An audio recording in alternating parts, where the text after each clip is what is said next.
Yo, ça fait trop plaisir d'être revenu de vacances, de vous retrouver, de reprendre les vidéos. Ça y est, enfin je suis de retour à Paris, on va passer l'année ensemble jusqu'à la Coupe du Monde 2018 et la victoire de l'équipe de France, vous le savez. Et quoi de mieux pour reprendre les vidéos qu'un petit Better Press avec l'équipe du jour, la grande classe. Bon, direct, ça nous fait penser à Hero H2Z et en une, Neymar Charo. Neymar qui a fait un match de psychopathe hier, 2 buts, 2 passes décisives.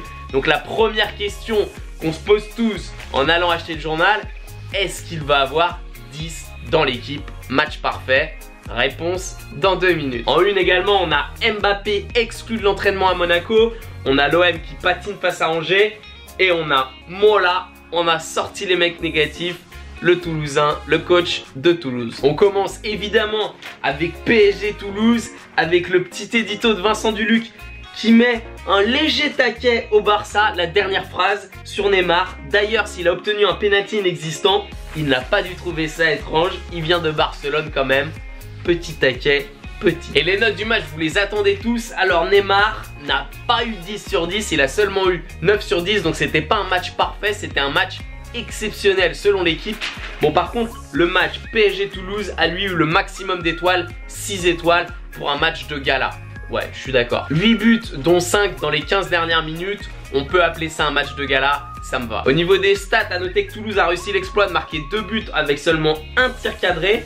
3 fois plus de possession de balle pour le PSG que pour Toulouse, 74-26. Et on notera que dans les tops proposés par l'équipe, on retrouve Rabiot, Pastore, Kimpembe et même pas Neymar. Bah, il a déjà 5 pages dans l'équipe, ils le mettent même pas dans les tops, ils ont trop de trucs à dire. Dans les flops, on retrouve 3 joueurs de Toulouse et on ne retrouve pas Verratti, même s'il y a un article sur lui. Verratti côté sombre, comme s'il retombait un peu dans ses travers d'il y a 2 ans. L'année dernière, on l'avait trouvé plus calme, moins de cartons. Alors d'ailleurs, stat étonnante, est-ce que vous savez combien de cartons rouges s'est pris Verratti en Ligue 1 depuis qu'il est là? Eh ben, il s'est seulement pris un carton rouge en avril 2013 face à Evian. Ça faisait donc 4 ans, plus de 4 ans qu'il s'était pas pris de carton rouge. Pour un mec qui se prend plein de jaunes, c'est assez surprenant. Le mec, il va à chaque fois presque au rouge, mais il s'arrête avant. Bon, en tout cas, le PSG à 11, ils ont seulement marqué 2 buts, alors qu'à 10 contre 11, ils en ont planté 4. Ouais, 4. Et on enchaîne avec les déclarations d'après-match. Il y en a une pas mal de Christophe Julien qui a lâché un petit rien à faire de Neymar en compte. Ça respire quand même très fort le seum là, Christophe.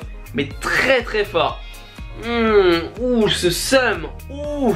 Alors que Pascal, le bon Pascal, il a déclaré: l'attitude de Neymar est exceptionnelle, les 2 matchs qu'il vient d'accomplir, c'est ahurissant. Et là, Pascal, tu m'as impressionné. Je vais me servir de son jeu pour mes attaquants, surtout dans ses déplacements. C'est la classe.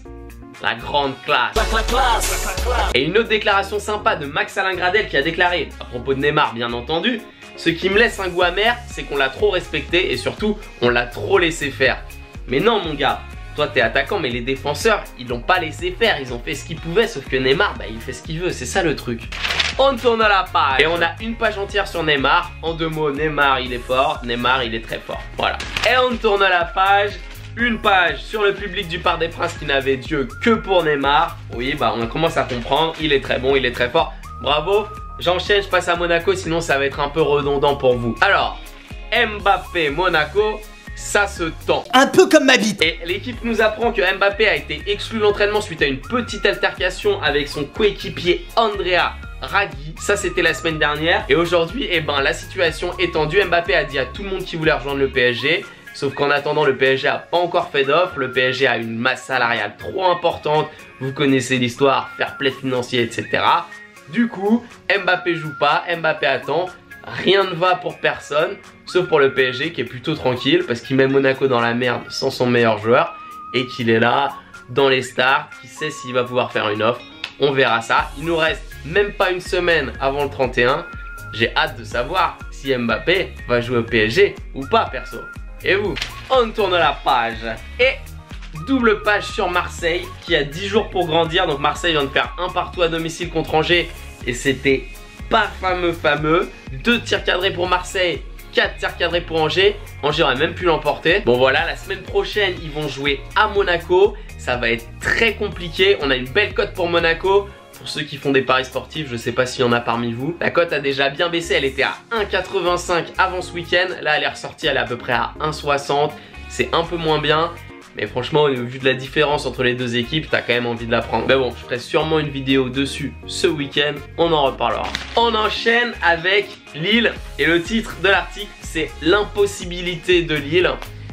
Bah, il faut dire que ça fait quand même 3 journées. Donc, on peut complètement employer des mots aussi forts que l'impossibilité de Lille. Je le trouve très très dur dans l'article, ce cher Joël Domenighetti. Donc, pour votre information, c'est un supporter lensois. Donc... bon, qui crache un peu sur Lille, ça m'étonne pas des masses. Perso, Bielsa, j'ai l'impression qu'il est reconnu universellement comme un bon entraîneur. J'ai envie de dire, on lui laisse sa chance. Ça fait 3 matchs, mec, ça va. Hop là, on enchaîne avec le classement de Ligue 1, qui veut dire beaucoup de choses après quand même 3 journées, vous le savez. Donc PSG, Monaco et Saint-Etienne, 3 victoires en 3 journées. Metz, Amiens, 3 défaites en 3 journées. Le FC Nantes, 1 victoire en 3 journées, qui pointe à la 15e place. Mais à égalité de points avec le 11e. Excusez du peu. Et la semaine prochaine, on aura donc PSG Saint-Etienne vendredi à 20h45, un duel entre les 2 premiers. On aura Nantes-Lyon à 17h le samedi. Et le dimanche soir, Monaco-Marseille, je viens de vous le dire. Classement des buteurs, Falcao 5 buts.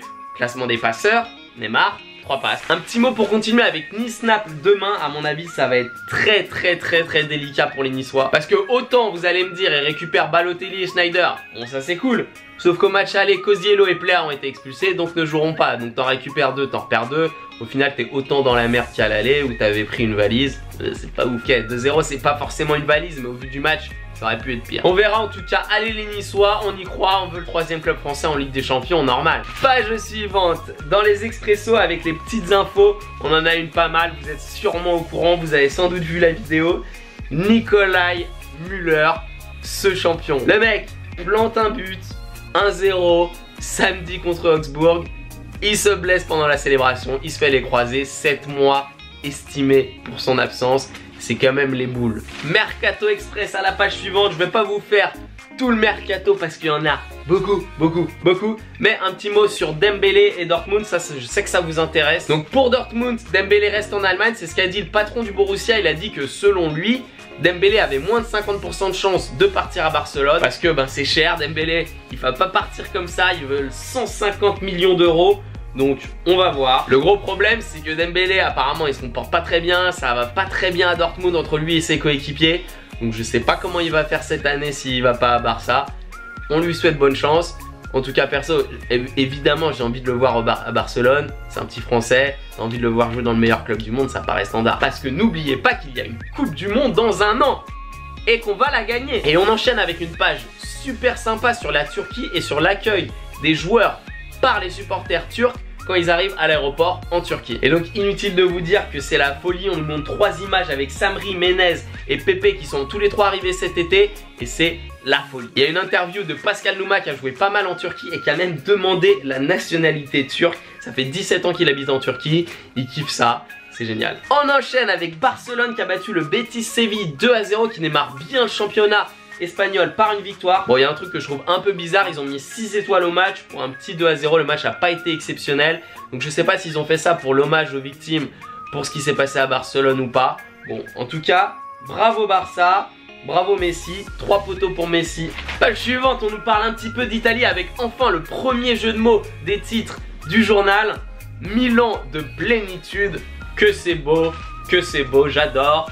Je lui mets 8,5 sur 10, c'est magnifique. On nous parle aussi de Sergio Conceição, l'ancien entraîneur du FC Nantes, vous le savez, qui a gagné ses 3 premiers matchs avec le FC Porto. Donc là sur la photo, il essaye de faire un dab, sauf qu'il n'a pas très bien compris où fallait regarder, mais c'est pas mal. Terminé pour le foot, vous pouvez retourner vaquer à vos occupations, sauf si vous aimez les autres sports. Interview de Hugo Mola, le coach de Toulouse. Donc il se justifie pas mal, il y a eu des embrouilles avec lui, il dit qu'il a beaucoup la pression, il a succédé à Guinoves, c'est pas évident. Et il dit, cette année, on y croit, on va faire une grosse année. Allez mon gars. Page suivante, le tennis avec Pierre Hugerbert et Nicolas Mahut, 2 Français qui ont remporté leur 3e Master 1000 de rang en double homme, vous le savez. C'est génial de voir des Français à ce niveau-là, ça devient la paire française la plus titrée de l'histoire avec 10 titres remportés. On a un petit mot sur Dimitrov en dessous qui lui a remporté le Master 1000 en simple face à Nick Kyrgios et c'était pas facile. Les deux là, Kyrgios et Dimitrov, je les ai pris pour la win à l'US Open Homme. Je vous le conseille. Petit tuyau comme ça. Le cyclisme ensuite avec un nouveau jeu de mots. Ça redémarre. Bon. Arnaud démarre, oui. Bon, on l'a déjà entendu maintes et maintes fois, donc 6 sur... Non, 5 sur 10. 5 sur 10, allez vendu. Basket maintenant, bah ouais, l'Eurobasket démarre bientôt, c'est le 31 août que ça commence. La France a joué un match de préparation contre l'Italie, victoire de 25 points, pépouze. Et à noter que la Serbie jouera l'Euro sans Teodosic, sans Radujica et sans Djokic. Ça fait du monde en moins, en France il n'y a pas grand monde. Perso, j'ai pris l'Espagne, c'est les favoris mais j'ai pris l'Espagne. La page suivante, on nous parle des championnats du monde de lutte qui débutent à Paris. J'hésite à y aller, mais quand je vois des images comme ça me fait pas forcément penser à la lutte, ça me fait plutôt penser à autre chose, je sais pas vous. Et en plus, on peut même pas miser dessus, du coup je vais pas y aller. Et c'est comme ça qu'on arrive à la fin de ce journal avec comme d'habitude le dessin. Monaco prêt à libérer Mbappé, on voit Mbappé enchaîné et Jardim et Vassiliev qui ne trouvent pas la clé. Oh mince alors, oh c'est terrible. J'ai hâte de voir comment va se terminer ce feuilleton Mbappé. Merci à tous d'avoir regardé cette vidéo de retour. J'espère qu'elle vous aura plu. J'espère que cette année vous allez être encore présent comme l'année dernière. On a passé une année de fou l'année dernière. Cette année, ça va être la même. En mieux. Comme d'habitude pour le soutien, ça c'est super important, un like pour la vue de la vidéo, pour me dire que ça vous a plu. Si ça vous a pas plu, un dislike, mettez-moi pourquoi dans les commentaires. N'hésitez pas, comme d'habitude, les suggestions, on discute, je suis là. N'hésitez pas. Comme d'habitude, le Snapchat better, je réponds encore plus facilement. Et voilà, je vous dis à demain, à très bientôt, portez-vous bien. On a vu ensemble comment fonctionnait la commission des sites de paris sportifs de façon théorique.